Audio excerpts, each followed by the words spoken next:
The most popular Filipino dishes out there. It's a saucy dish made with soy sauce and vinegar, flavored with bay leaves, garlic, and peppercorn.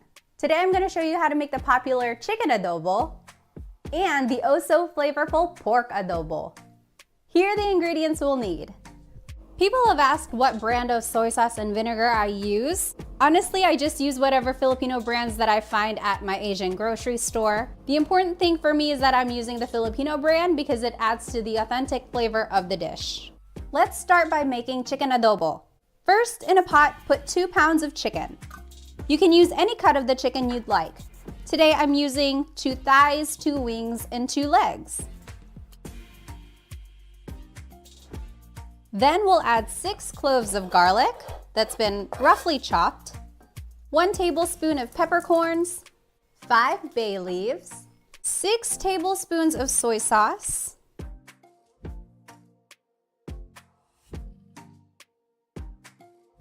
6 tablespoons of vinegar,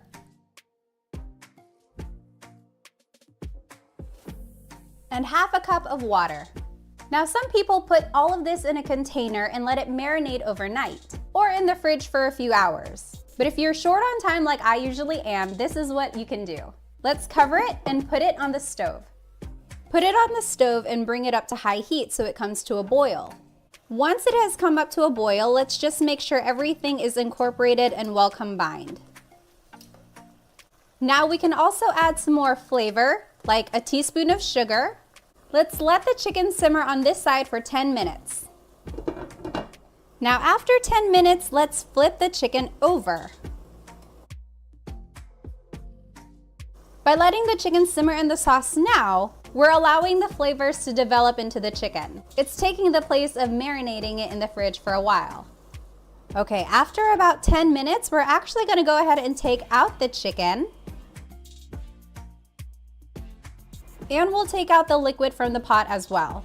Now in your clean pot, go ahead and add some oil, and we're going to sear the outside of the chicken. Let's add 4 cloves of garlic. Then let's add our chicken.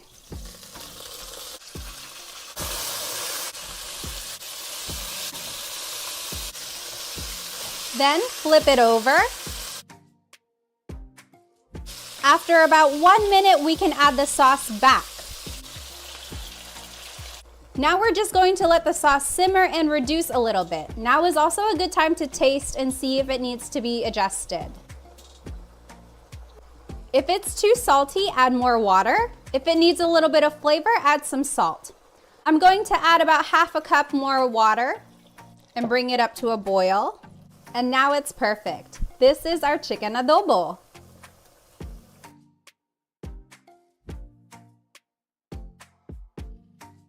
Okay, so we just learned how to make the chicken adobo. Now let's learn how to make pork. It's all the same ingredients, but the steps are a little bit different since the pork needs a little bit more time to tenderize. To make pork adobo, let's start with 2 pounds of pork. You can use any cut of pork. I'm using pork belly.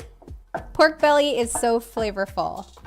Then add 6 cloves of garlic, 5 bay leaves, 1 tablespoon of peppercorn, 6 tablespoons of soy sauce,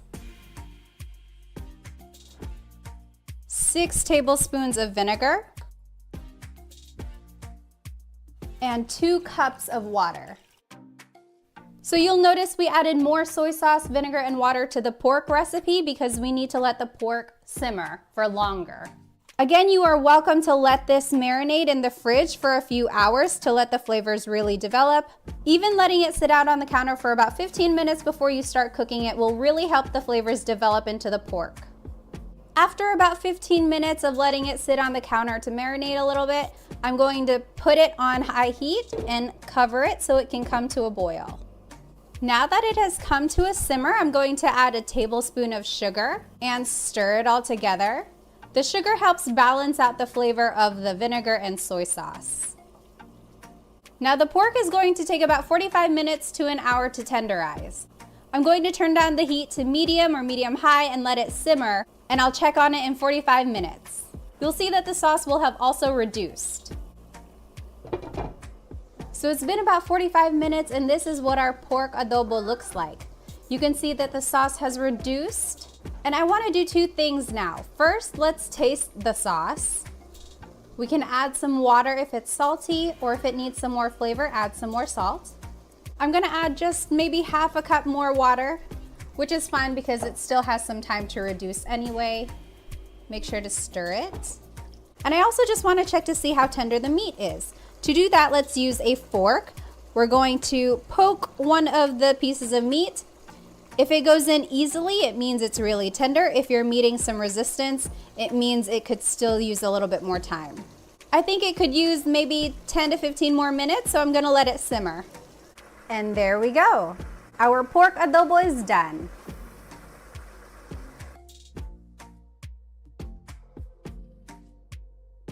Okay, so let's go ahead and try our two different adobos.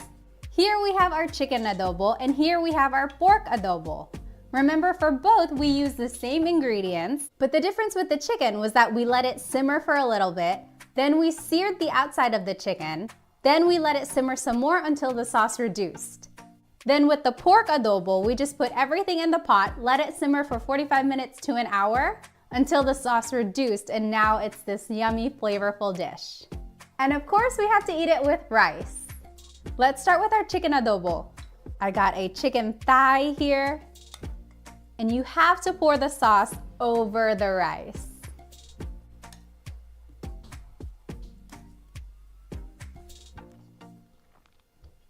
The sauce is so flavorful. You can taste all of the garlic, and the bay leaves add a nice deep flavor in there. The chicken is so tender and the flavor goes really deep into the meat.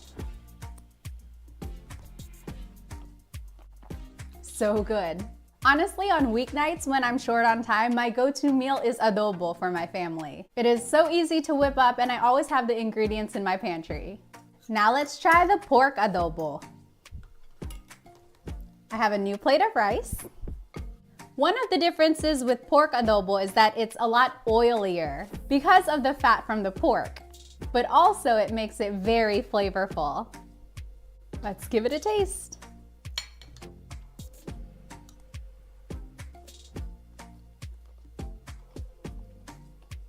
You know, chicken adobo is good, but I think my favorite is pork adobo. The fat from the pork just makes it so flavorful.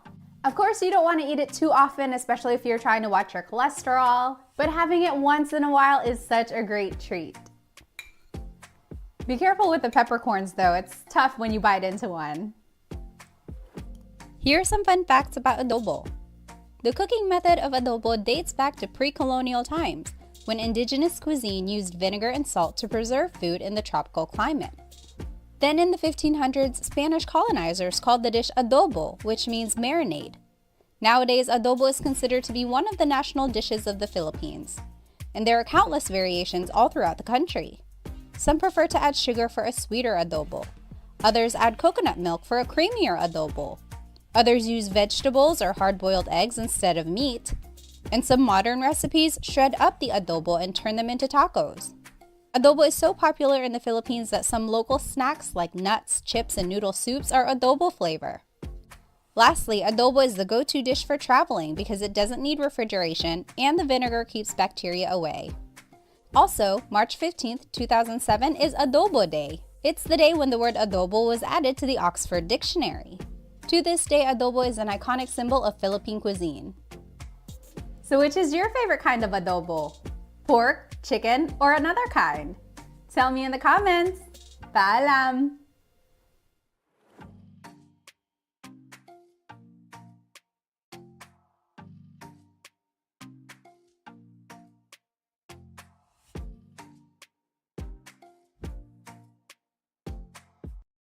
Let's make Filipino barbecue. Filipino barbecue is a staple at Filipino parties. It is the perfect mix of sweet and saltiness with a tender meat that's usually pork but could also be chicken. Here are the ingredients we'll need. We'll be using about 2 pounds of pork shoulder butt, 1 head of garlic, 1 lemon or calamansi, half a cup of soy sauce, a 1/3 cup of brown sugar, 1 bottle of banana ketchup, and 1 can or bottle of Sprite. Okay, first let me show you how I cut the pork. First, I cut it into big strips, and then I cut those strips into 1-inch pieces. You can trim off the fat if there's too much, but I actually like leaving some fat because it gives it extra flavor. And there we go. After all the meat has been cut, it should look like this. Now let's go ahead and prep our garlic. We're gonna use 1 whole head of it.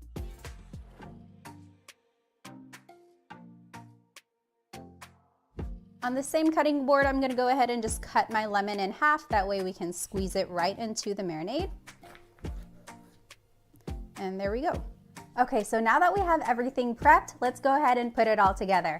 So this is the cut up pork, and I'm gonna go ahead and start with the garlic. So this was 1 whole head of garlic. We'll just put it in there. We can go ahead and squeeze the whole lemon as well. If you have calamansi, go ahead and use that. I do not have calamansi. I could probably find calamansi concentrate or like frozen calamansi, but I didn't have any, so I'm just gonna use lemon. Then we're going to use 1/2 cup of soy sauce, just put that right in there. Then 1/3 cup of brown sugar. Then a can of Sprite. So a can has a little bit less than a whole bottle, so I won't be using the whole thing. The Sprite gives it a lemony flavor, but also it tenderizes the meat. You could also use ginger ale if you can't find Sprite or if you happen to have ginger ale at home already. Then the last thing is 1/2 cup of banana ketchup. If you've never had banana ketchup before, it's sweeter than tomato ketchup, and it has this like gelatinous or like a gelatin consistency. So if you can see, it's hard to get out. So what I usually do is I take a butter knife, I stick it in there, and I loosen it up. And we only need 1/2 cup of this for now. So you might be wondering what banana ketchup is exactly. So yes, it's made of banana with some vinegar and sugar and spices. And it was made in the Philippines during World War II when there was a shortage of tomato ketchup. And of course, the Philippines has a lot of banana. So they invented it there as a substitute. And it's usually used in Filipino spaghetti. Also can be used on hot dogs and things like that. And it's not actually this bright red naturally. Red food coloring is just put in there to make it look like tomato ketchup. It takes a lot of work to get banana ketchup out of its jar. So 1/2 cup of banana ketchup. So now this is what it should look like after all of the ingredients have been added to the marinade. I'm gonna go ahead and take off my ring, and we're gonna massage everything into the meat, make sure it's fully incorporated. Now after everything has been incorporated, you can go ahead and cover it. Then I'm gonna go ahead and put this in the fridge for 4 to 6 hours. If you can keep it in the fridge overnight, the flavors will really develop. Here's a tip for your banana skewers. You can go ahead and soak the banana skewers in the water to make sure it doesn't burn while it's grilling. Now let's make the basting sauce. This is the sauce that we'll be putting on the meat as it's grilling. First, we're going to need 1/3 cup of brown sugar and 1/2 cup of soy sauce and 1/2 cup of banana ketchup, which is basically the rest of the bottle we were using. Now, once all of those ingredients have been put together, you can just mix it to combine. Alrighty, so it's been about 4 hours. Again, it will taste better if it's overnight. Here is my meat. It was in the fridge, and we're gonna go ahead and start skewering. Remember, we put the barbecue skewers in water so that they would not burn when we grill them. And let me show you how I skewer. Okay, so this is what the meat looks like. What we're gonna do is just skewer them right through the middle, and the Sprite hopefully will have tenderized it a little bit. Looks like I can fit 4 on this one.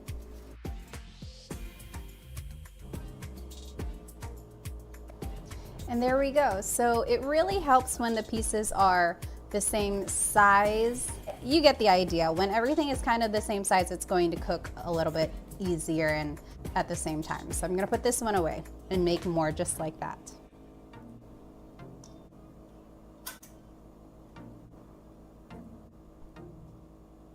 And there we go. So all of the meat has been put on skewers. I made about 12, but again, you can make as many as you want depending on how many pieces of meat are on your skewer.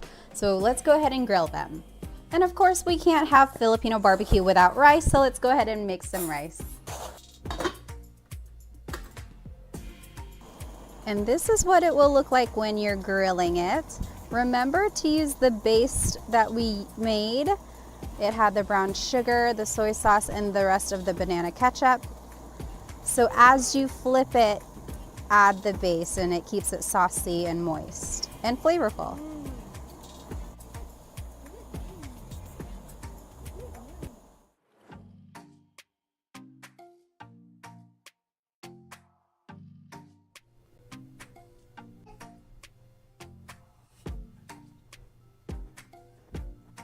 And of course, it's perfect served with white rice. Okay, let's go ahead and eat. I'm so excited. I wish you guys could smell this. Oh, so good. So you can see on the barbecue, it's saucy and the meat is cooked just perfectly. Let's give it a taste.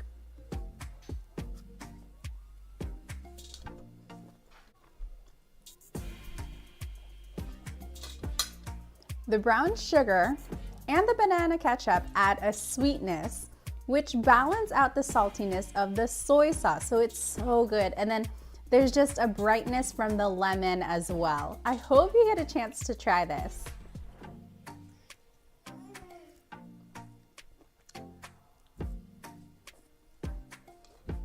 If you make this for a party, I know for sure it's gonna be a hit. It always is at our parties.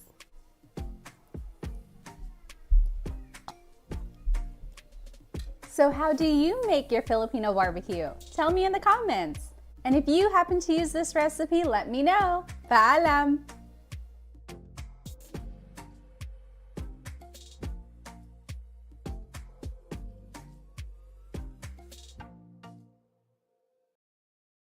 Let's make lumpia. It's the Filipino version of a fried spring roll. This popular dish is always a hit at Filipino gatherings. Here are the ingredients we'll need. First, add 1 pound of ground pork to a large bowl. Next, finely chop 1 cup of carrots and add it to the mixing bowl. I like using a food processor for this.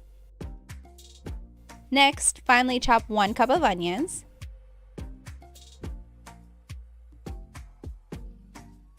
Then half a cup of parsley,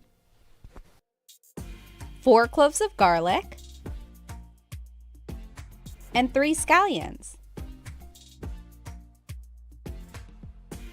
I throw everything into the food processor, but you can also chop it by hand. Next, add all of the chopped veggies into the mixing bowl. Then add 2 eggs to combine everything. Season with salt and pepper, and sometimes I like to add other flavorings. Mix everything really well, but don't overmix it. Now in a separate bowl, beat 2 eggs together. This will serve as the glue to hold the lumpia wrapper. I'm going to show you 2 different ways to roll the lumpia. The first way is to fill the entire length of the wrapper with meat. Take about 2 tablespoons of the filling and spread it evenly from side to side. Make sure you don't add too much filling so the lumpia can be small and crispy. Then, I use a cooking brush to spread the egg wash all over the lumpia wrapper while I'm rolling it. Keep doing this until you get to the end of the wrapper.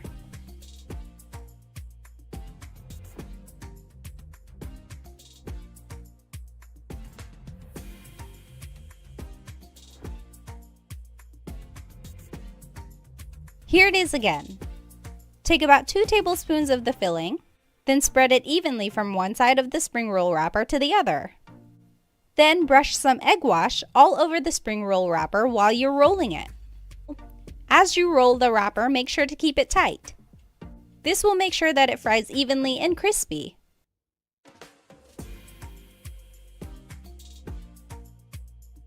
The other way to fold the lumpia is by keeping the filling in the middle. Notice how my wrapper now is more like a diamond shape? I use less of the filling and fold the sides inward to close off the edges of the lumpia.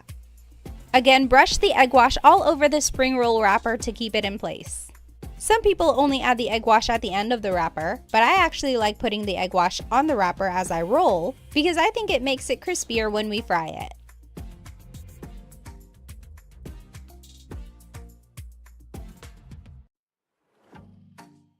Here it is again. Use about 1.5 tablespoons of the filling and spread it evenly in the center of the spring roll wrapper. Now, as you roll the lumpia, fold the edges inward so that none of the meat is exposed. Then seal everything together with the egg wash and keep rolling.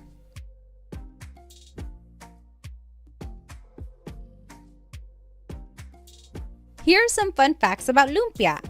Did you know that it comes from the Chinese culture?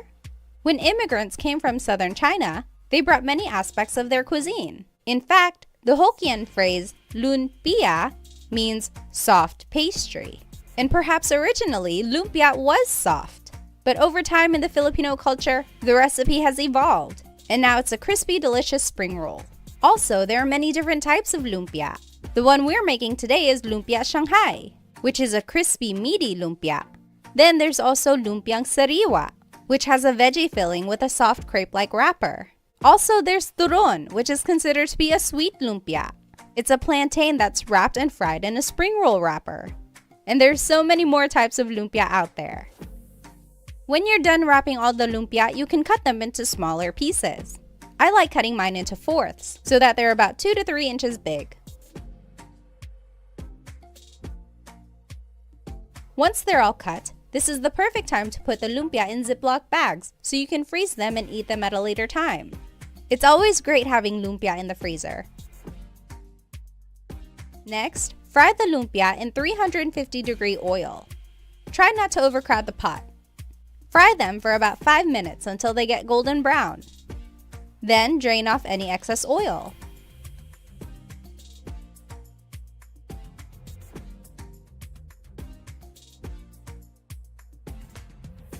And here's our lumpia with a side of sweet chili sauce. Let's taste our lumpia.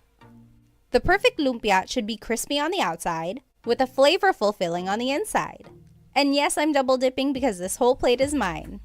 I'm sure if you make this lumpia recipe for your next gathering, it will definitely be a hit because these lumpia are so addicting. So how do you make your lumpia? Tell me in the comments. Paalam!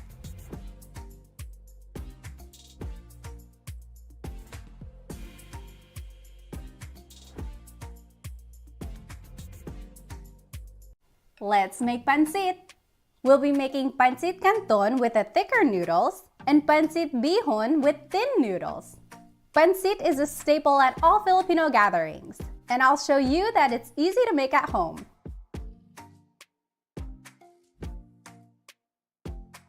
The hardest thing about making pancit actually is just prepping all of the ingredients. So let's go ahead and cut these up. Let's start with the cabbage. I'm just going to chop it up into small pieces. Take out the core first. Just like that.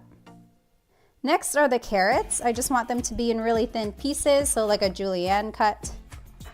And this is what the carrots should look like when they're done. Next are the snow peas. All we have to do is take off the root here.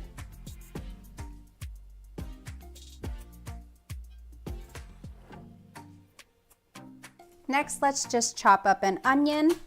Half of it will go in the Pancit Canton, half will go in the Pancit Bihon.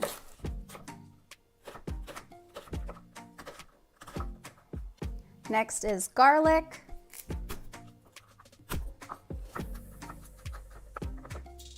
Next are the Chinese sausage. I like to cut it at a diagonal.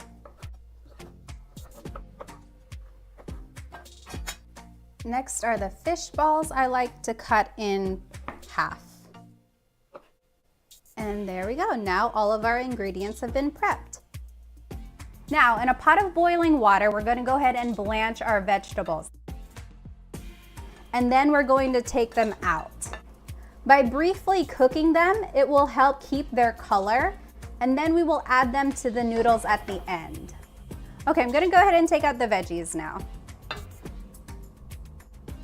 You could also put them in an ice bath to really stop the cooking. Now in the pan, I am going to saute the fish balls and the sausage.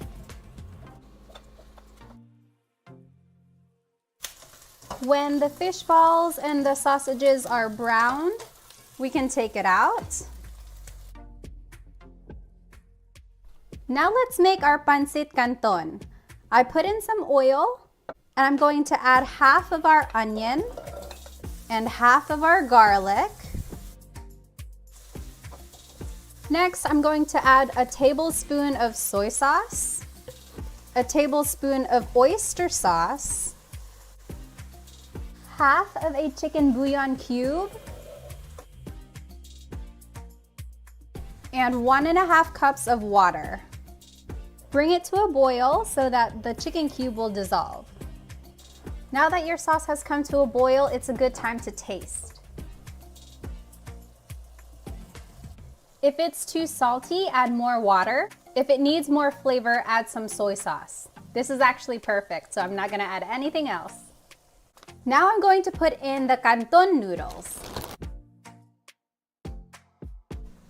I'm going to add a little bit more water since the noodles aren't cooked yet. Okay, so now the noodles are almost done. I'm going to add half of our veggie mix. Remember, this was the blanched carrots and snow peas and cabbage. We're only adding half because the other half is gonna go into the Pancit Bihon. And we're gonna add half of our sausage and fish ball mixture as well. Now we're gonna mix everything together with the noodles. And there we go, this is our Pancit Canton. Now let's make Pancit Bihon. It's basically the same steps, we're just gonna use different noodles. So let's saute onion and garlic. Add 1 tablespoon of soy sauce. 1 tablespoon of oyster sauce, half a cube of chicken bouillon, 1.5 cups of water. Once the sauce has come to a boil, go ahead and give it a taste. If it's too salty, add water. If it needs more flavor, add some soy sauce. This is tasting good, so I'm gonna go ahead and add the noodles. This is the Bihon noodles, so you can see it's thinner, so it's not gonna take as long to cook. Since these noodles do not take a long time, I'm gonna go ahead and add the veggies and the meat now.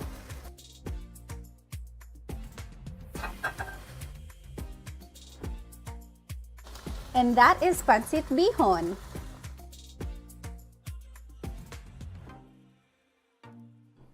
Let's go ahead and give this a taste. Let's start with the Pancit Canton. This is the one with the thicker noodles. Personally, I prefer the Pancit Canton. It's just a little bit heartier, and this is what we always had at special occasions, on birthdays or holidays. Okay, I got a little bit of the sausage, the fish ball, and all of the veggies. And I have some lemon, and I'm going to add some parsley for garnish and some freshness. Okay, let's go ahead and give it a taste. First, let me squeeze some lemon. I like the lemon because it brightens up the flavor a little bit. If you have calamansi, that would be perfect. I do not have calamansi today.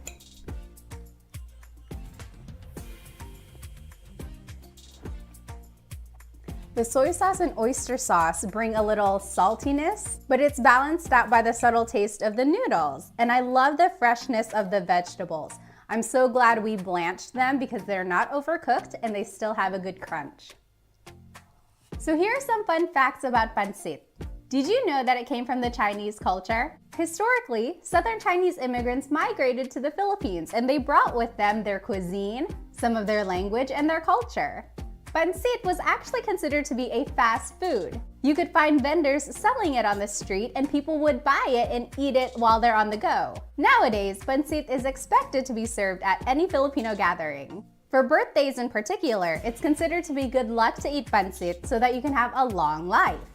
There are also many different kinds of pancit. Today we learned how to make Pancit Canton and Pancit Bihon, but there's also Pancit Nomi, Pancit Sotanghon, and so many more. And some people mix the Pancit Bihon and Canton together. So good. Now let's try the Bihon. Now for our Bihon, we used all of the same ingredients, just a different type of noodle. But usually for Bihon, it has shrimp, it can have green beans, or chicken. But I wanted to show you that you can use the same ingredients for both. So let's get some noodles. Again, let's add some parsley and a squeeze of lemon. Okay, let's give it a taste. Again, this is the Pancit Bihon, the thinner noodles.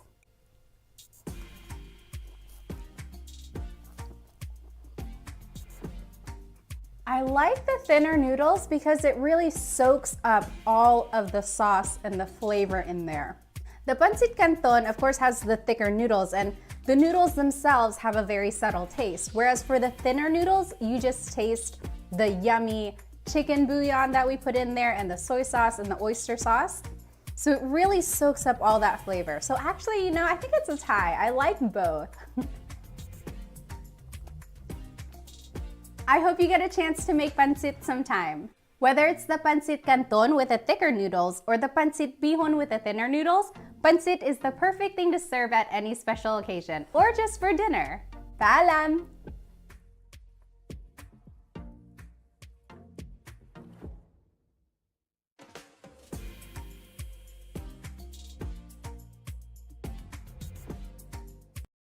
Let's make mango float. Also known as an icebox cake, this frozen treat is made by layering graham crackers, sweetened whipped cream, and mangoes. And it's popularly served at Filipino parties. Here are the ingredients we'll need. First, let's cut some mangoes. I like to cut them into cubes, and to do this, I cut off both sides from the inner bone. Then I cut slits vertically and horizontally to make square cuts in the mangoes. Next, I use a spoon to scoop out all the pieces into a bowl. And don't forget to get the pieces of the mango around the bone as well.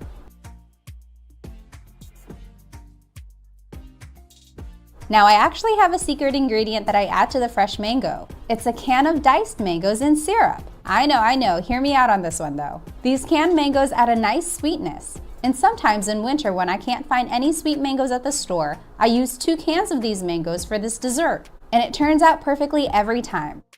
Next, let's make our sweetened whipped cream. You can certainly make your own whipped cream, but if you're short on time like I usually am, you can just use store-bought. Let's add half a cup of sweetened condensed milk and lightly fold it in until it's all mixed together. Next, in our serving container, let's put down a layer of graham crackers. Then a layer of whipped cream. Be sure to spread it all the way to the edges. Next, we'll add a layer of mangoes. For some reason, I always start by making an X with the mangoes and then fill in the edges. Guess it helps me spread it out evenly. On top of the mangoes, I like to add a little bit of the mango syrup. This adds great flavor and a nice texture when it freezes. Then we'll start another layer of graham crackers. And a layer of whipped cream. And some more mangoes and syrup. Then one final layer of graham crackers. And of course whipped cream again. Now for the top layer, I actually start with the mango syrup first. Then a layer of crushed graham crackers. And I carefully spread out the mangoes to make it look nice. Some people cut the mangoes into strips for this top layer instead of cubes, and that looks nice too. Here are some fun facts about the Philippine mango.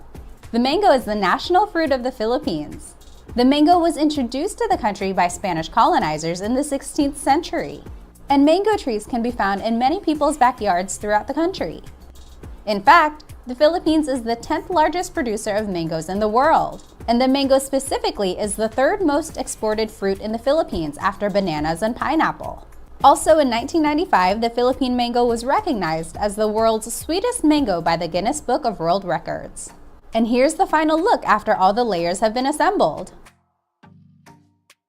Next, we'll cover it and place it in the freezer for at least 4 hours. Overnight is even better. Then once the dessert has been frozen, this is what it will look like. Honestly, I think mine could have been frozen for a little bit longer. The whipped cream was still a little bit soft, but you get the idea. I'm sure it'll still taste delicious. Let's try our mango float. The perfect mango float is sweet from the mangoes, crunchy from the graham crackers, and smooth from the frozen whipped cream. I love how the graham crackers get a little soft from the cream, and the mango syrup adds another level of mango flavor. I seriously think mango float is my favorite Filipino dessert of all time. So, have you had mango float before? If you have, leave me a mango emoji in the comments. Paalam!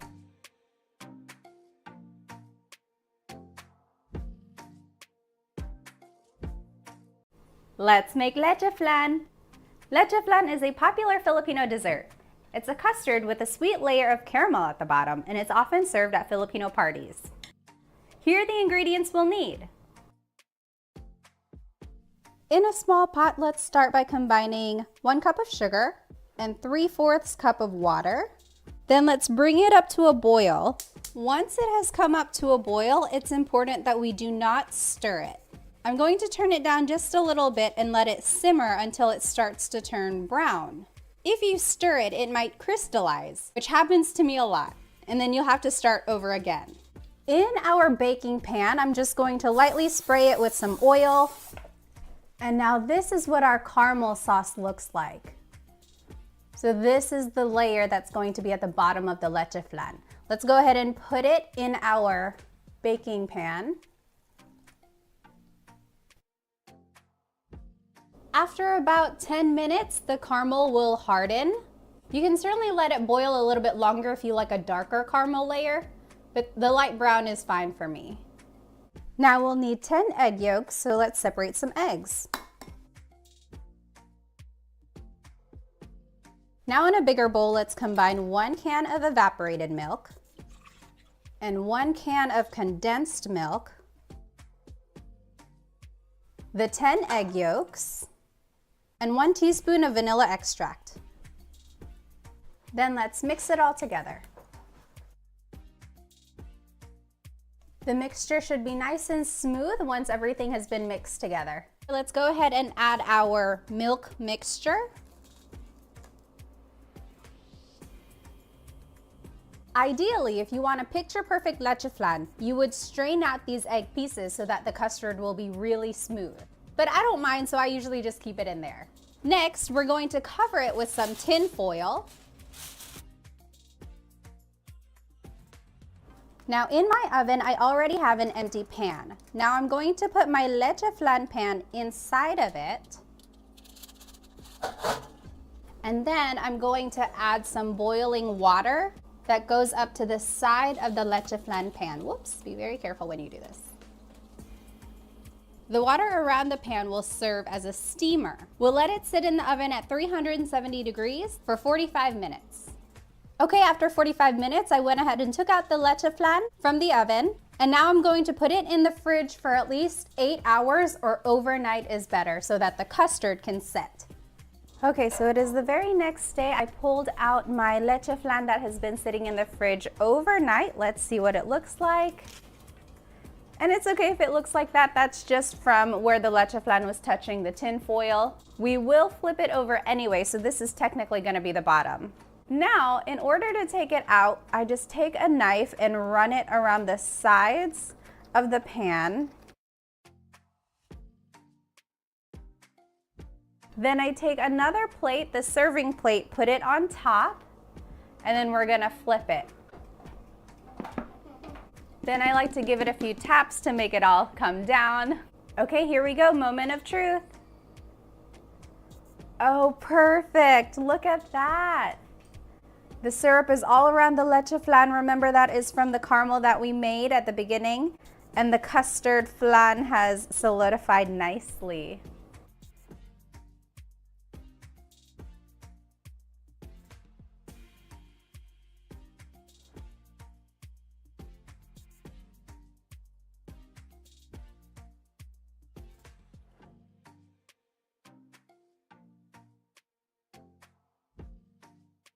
Let's try our leche flan. The flan is so smooth and creamy, and it's just subtly sweet from the caramel layer we put on top. Here are some fun facts about leche flan. Originally, leche flan was a Spanish dessert, and in Spanish, leche means milk and flan means custard. The difference between Filipino leche flan and Spanish leche flan is that Filipino flan has more egg yolks. That's because back in the day when Spanish colonizers were building churches throughout the Philippines, they used egg whites in the concrete. So, the leftover egg yolks were then used by the rest of the community in dishes like leche flan. Then, when the US occupied the Philippines, they introduced canned goods, like evaporated and condensed milk, both of which are essential ingredients in leche flan. Typically, leche flan is made in oval baking dishes called llanera, and leche flan is often served as a topping for other desserts like halo-halo. It's so good. Make sure to give the flan enough time to sit in the refrigerator so that it solidifies. There were times when I pulled out my leche flan too early because I was too excited and it wasn't solidified. The perfect leche flan should be smooth and creamy and soft enough to melt on your tongue. I hope you get a chance to try this leche flan recipe. Anytime I make it for one of my parties, I get lots of compliments. So have you had leche flan before? If you have, tell me in the comments. Paalam!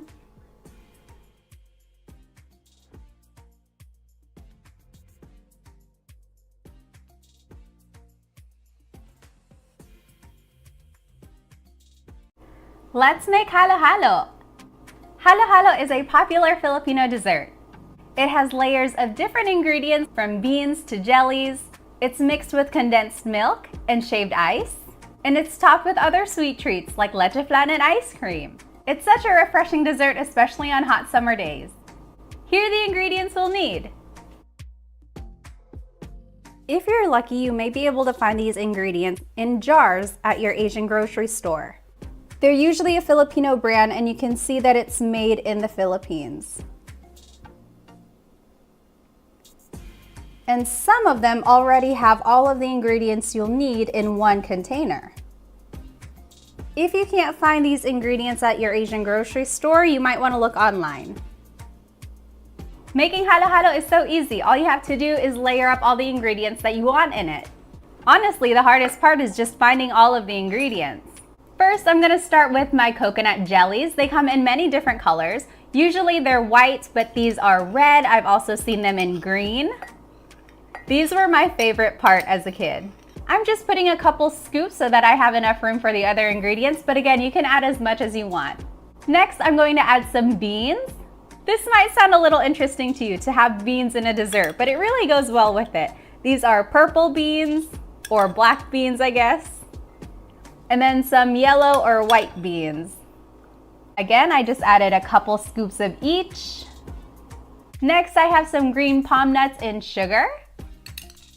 These again can come in many different colors. I've seen them in white and red. These happen to be green.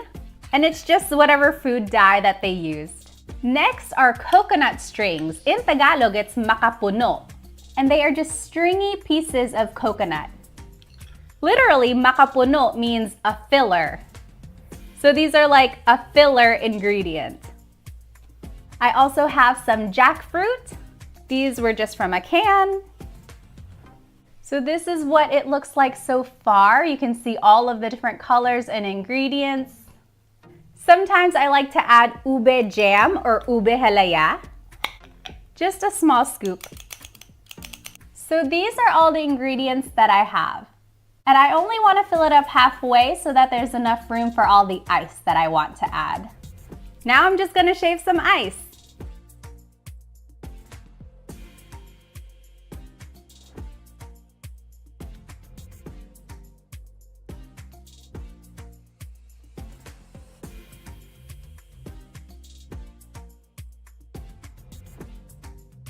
Okay, I just wanted to show you these last couple ingredients up close. You can see I have some ice in here.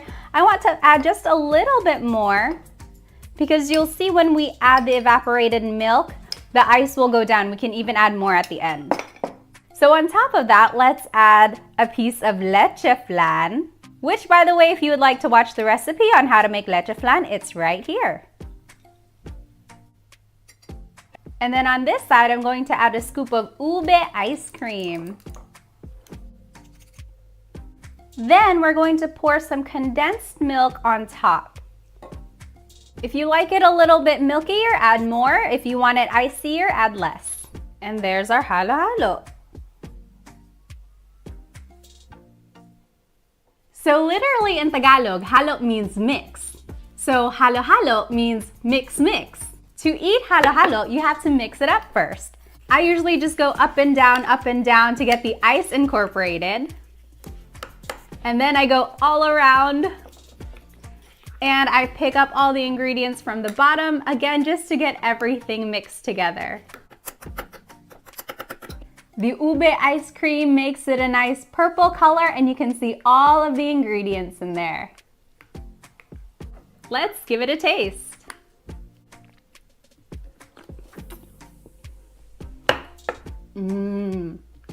Look at this big bite. It has everything in it.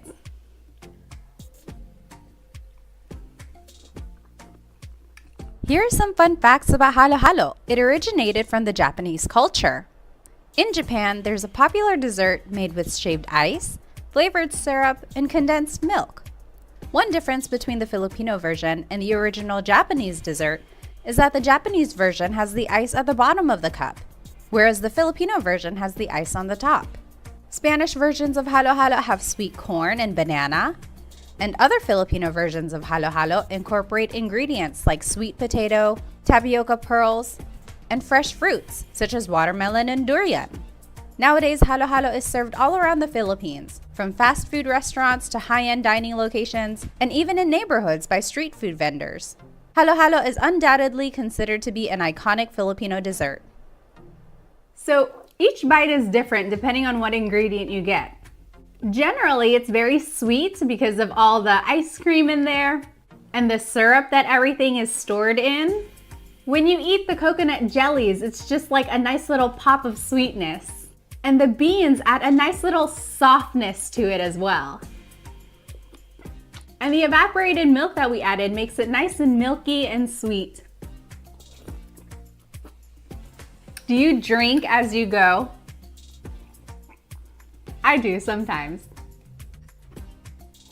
Again, the great thing about halo-halo is you can add anything you want in it. Some people like to top it off with pinipig or like some crunchy Rice Krispies. Some people add banana if they have it. And if you don't like any of the ingredients, then just don't add it. You can see why halo-halo is so popular in the Philippines, where it can get really hot. The ice and the ice cream are just so refreshing. Whenever I go to the Philippines and I see halo-halo on a menu, I always order it because the ingredients are always so fresh. So have you had halo-halo before? What's your favorite part of it? Tell me in the comments. Paalam!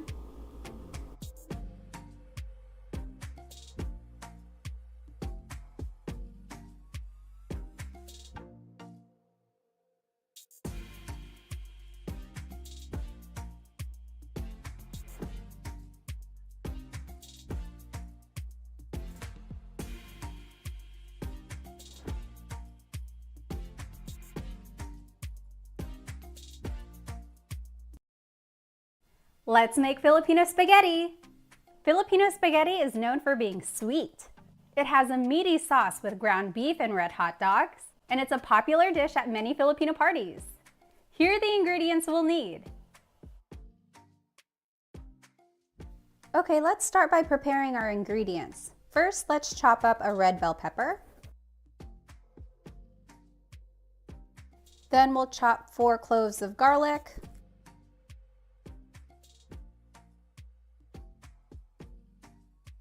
We'll chop up a small onion.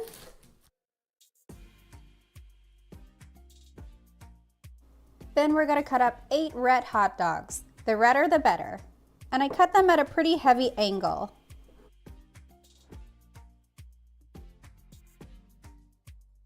Now in a pot with some oil, let's cook our hot dogs. Once the hot dogs have gotten some color, we can take it out. And now let's saute our onion and garlic. Then let's add our bell pepper. Now we can make some room in our pot, and then let's add some ground beef. I have this tool that I use anytime I'm cooking with ground beef, and it really helps break it up.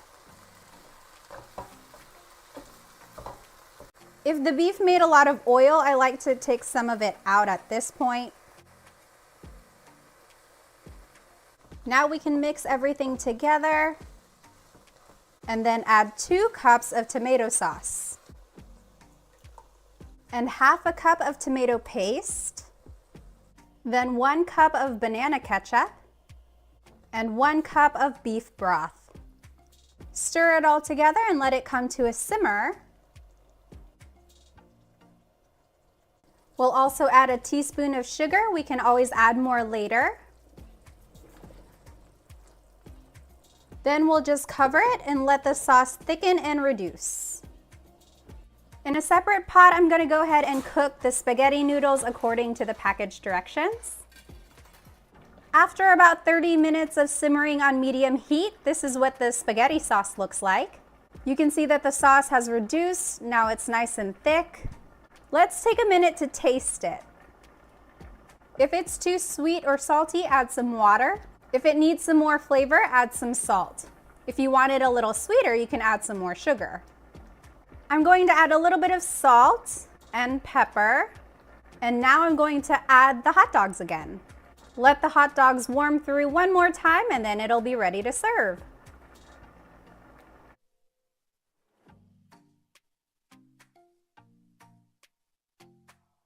Let's give it a taste. Add some cheddar cheese.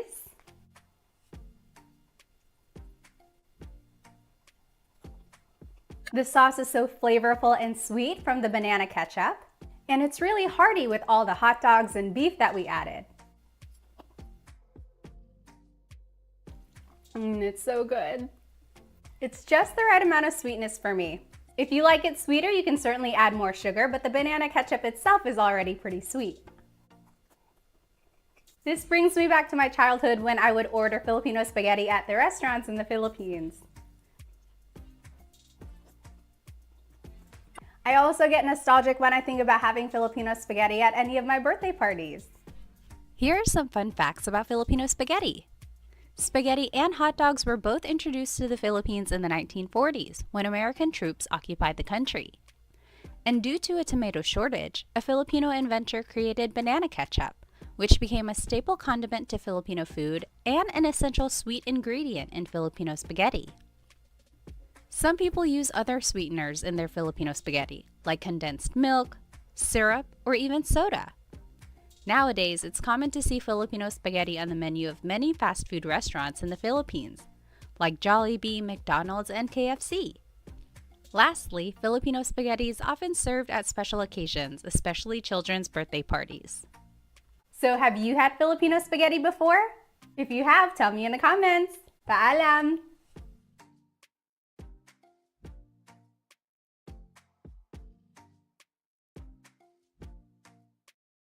Let's make turon! Turon is a popular Filipino dessert that's made with banana or plantain, sometimes jackfruit. It's wrapped in a spring roll wrapper and fried until it's golden brown. Here are the ingredients we'll need. Let's start by cutting up some plantains. The riper, the better.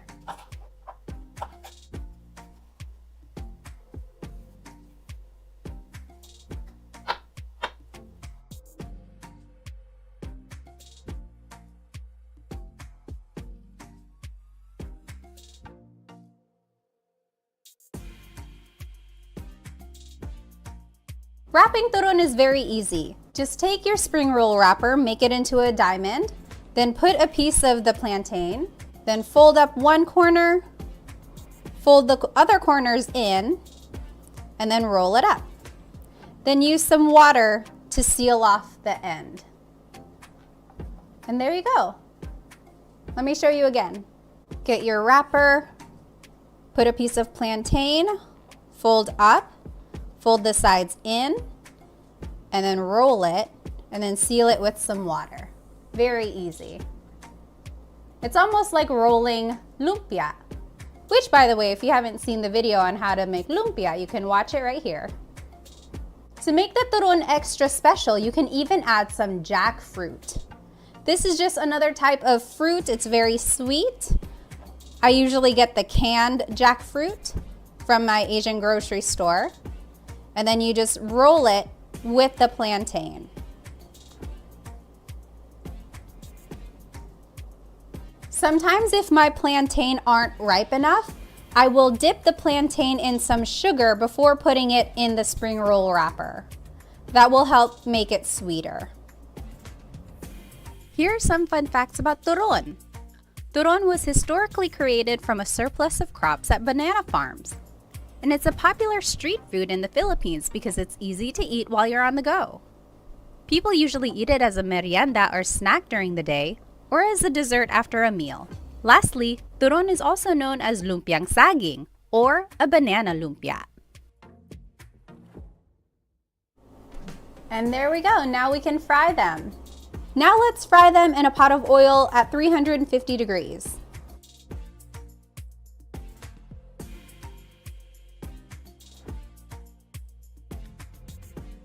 After they've been frying for about 7 minutes, they will turn golden brown like this and they will be ready to come out.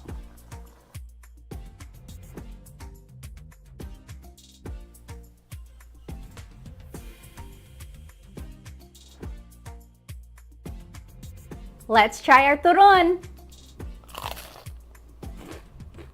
The plantain inside gets so soft and sweet, and it pairs so nicely with the fried spring roll wrapper. Here's some of my favorite ways to eat turon. I like eating it plain when it's freshly made. Or I like eating it covered in caramel sauce.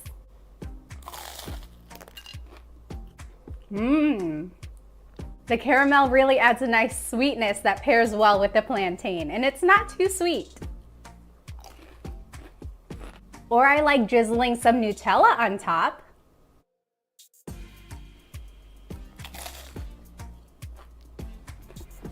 Or I like eating it with a bowl of ice cream.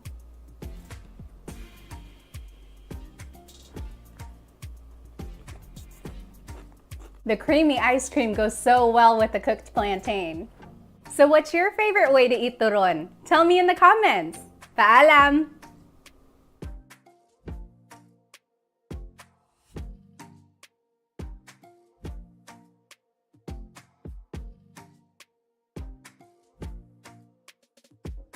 Let's make pandesal. Pandesal is a popular Filipino bread. It's usually eaten in the mornings, and people like to dip it in their coffee or hot chocolate, or they eat it with butter, or they eat it with other tasty fillings, which I'll show you at the end of the video. Here are the ingredients we'll need. In our mixing bowl, let's go ahead and put 4.5 cups of all-purpose flour.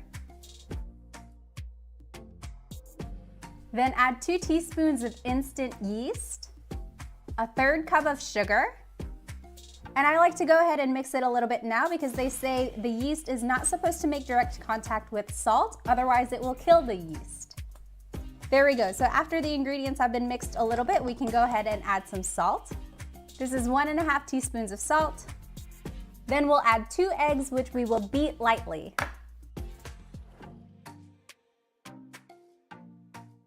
Then add 1 cup of milk that's been warmed to 105 degrees Fahrenheit. The warm milk is important because it will activate the yeast. If it's not warm enough, the yeast will not be activated. If it's too hot, the yeast might get killed. So what I like to do is warm it up in the microwave for about 30 seconds. Then check the temperature with a cooking thermometer. I'm gonna go ahead and add it in here, but I'm going to leave a splash at the bottom of the cup. You'll see that when we mix, we might not need all of it. We just need enough to get all of the flour from the bottom of the bowl. So we'll have this in case we need it. Then I add 1/3 cup of condensed milk and 1 teaspoon of vanilla extract. Then I'm gonna go ahead and attach my dough hook onto my stand mixer. But it's okay if you don't have a stand mixer. You can knead everything by hand, which I do sometimes as well. I still see some flour at the bottom of the bowl here, so I'm gonna add a little bit more milk.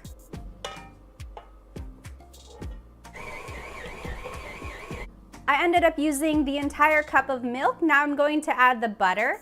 This is 3 tablespoons of softened butter. I'm going to add it a little bit at a time.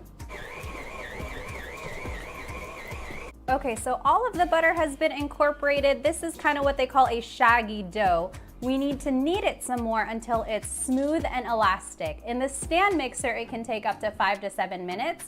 If you're doing it by hand, it can take 10 to 15 minutes. So I'll show you how to know when it's done.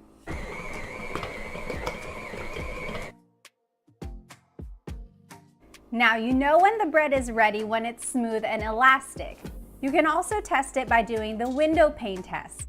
That means when you pull the dough, it should be able to stretch far enough to where you can see light almost like a window pane without it ripping. So do you see how I am pulling the bread here? And there are some holes that are ripping through, so that means it still needs to knead a little bit more, but we are almost there.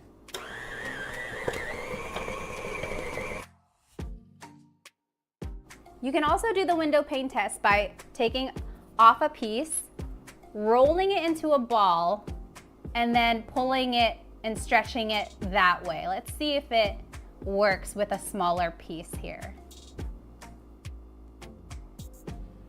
You know, some might say that this is already passing the window pane test. The fact that you can stretch it out this thin is pretty good. That means that everything has been developed. So now I'm going to take it off of the dough hook. So roll it into a nice ball. You see it's nice and smooth.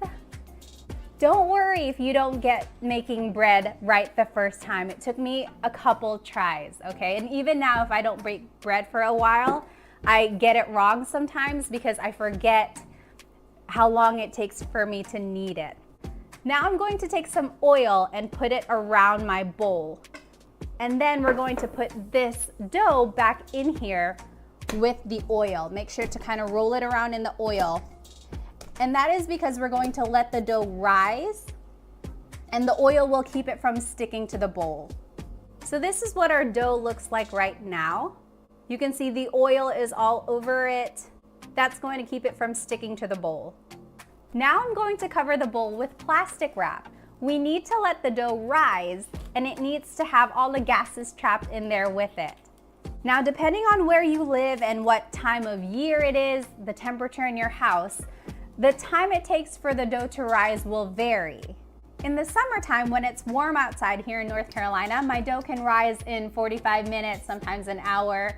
But I've noticed that in the cooler weather, like in fall and winter, it's been taking about 1 to 2 hours for it to rise. You want it to double in size. So we will check on this later. Okay, so it's been about 2 hours. Let's go ahead and check on our dough. This is what the dough looks like now. You can see that it's risen. It's hard to tell from this angle, but it's about double in size. Now this is the fun part. We have to release the air, so we just go like this. Then we'll take it out and roll it. All right, let me show you how to form the pandesal. We're just going to take out the dough on a board. I like to make it into a log and then cut it into pieces from there. So first I cut it in half, and then I cut that piece in half, and then I cut each of these pieces into thirds. And then we will even everything out afterwards.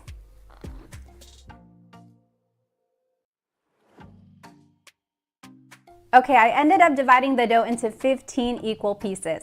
If you have a scale, you are welcome to weigh them, but I just eyeball it. Now let me show you how I roll them.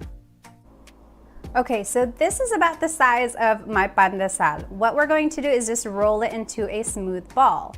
That means pulling the edges down and over. See how it's smooth at the top, and then at the bottom, just bring it all together and then roll it. People like to also roll it on the board itself.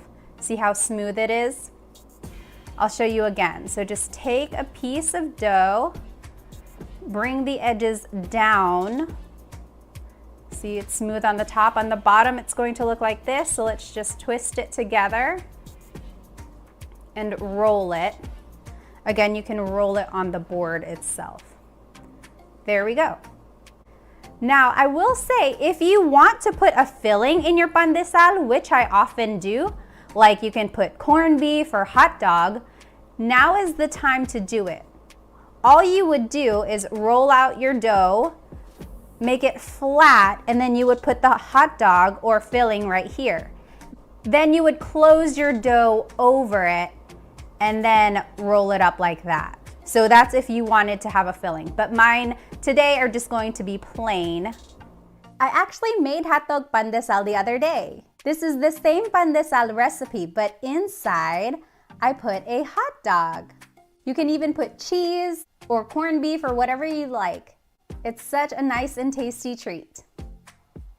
Here are some fun facts about pandesal. It comes from the Spanish culture. Spain colonized the Philippines for over 300 years, from 1565 to 1898.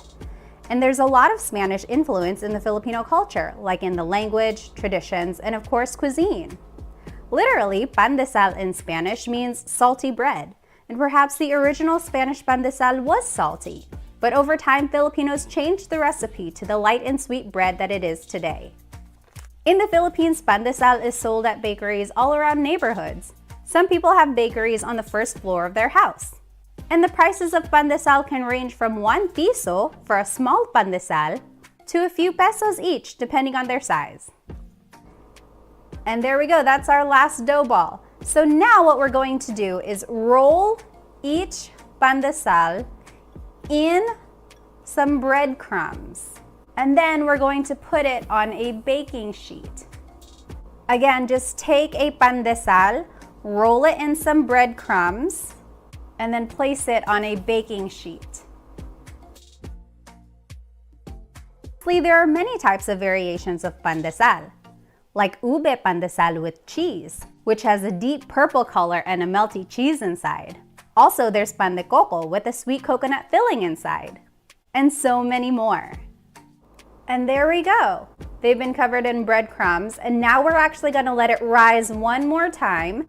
That means we're going to let it sit for about 45 minutes to 1 hour, and hopefully they will have grown in size. So this time I'm going to cover it with a towel. You could use plastic wrap like earlier, but a towel works just fine. We'll check on it again in about 45 minutes to 1 hour, and hopefully they will have grown in size. Okay, after about 1 hour, this is what the pandesal will look like. Now let's go ahead and put it in the oven at 350 degrees Fahrenheit for about 18 to 20 minutes. You know it's done when the bread has puffed up and it's golden brown on the top.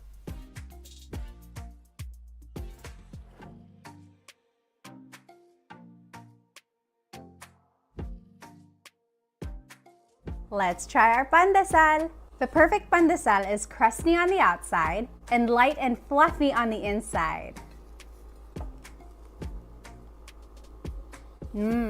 I love the subtle sweetness from the condensed milk and vanilla extract that we added. Let me show you some of my favorite ways to eat pandesal. I like dipping it in hot chocolate. Or in the Philippines, it would be Milo. I like going classic and just adding a little bit of butter. For a yummy breakfast sandwich, I like adding Spam sometimes. You can even add a fried egg or hot dog. And have you ever tried this? Adding Pancit to your Pandesal. You should give it a try.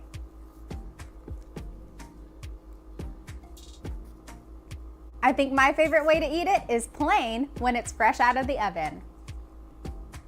What about you? What's your favorite way to eat Pandesal? Tell me in the comments. Paalam!